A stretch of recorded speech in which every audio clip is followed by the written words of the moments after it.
Ik het witte ken. Waarom hast du niet zijn? Dit vaststellingen hoe u de kast komen vaak riochten binnen op het perspectief van de persoon zelfs, die disse juist door het verhaal van de efterblijver. Teksten in de vaststelling ben ik echt gebaseerd op size interviews. Mijn ervaringsdeskundigen, neem ik ze maar. En dat is gewoon super bijzonder om een heel erg persoonlijk inkijkje te krijgen van die levens. En van wat voor rollercoasters en mij maatje en welke bizarre ervaringen ik.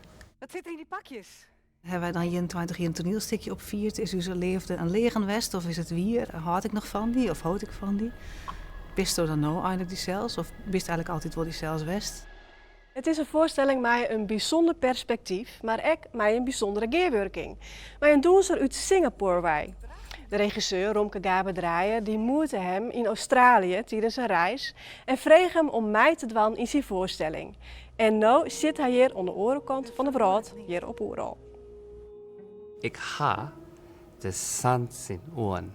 I'm very excited actually, yeah. En ik beloof mijn best te doen.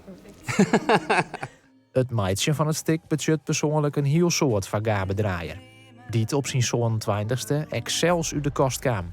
Ja, echt het gevoel dat alles bij elkaar komt. Dus de keuze die ik voor jou hier... Nou, mijn coming out weer al een keuze, maar dat het zoveel in gang zetten. Ja, ik ben wel super trots, ja.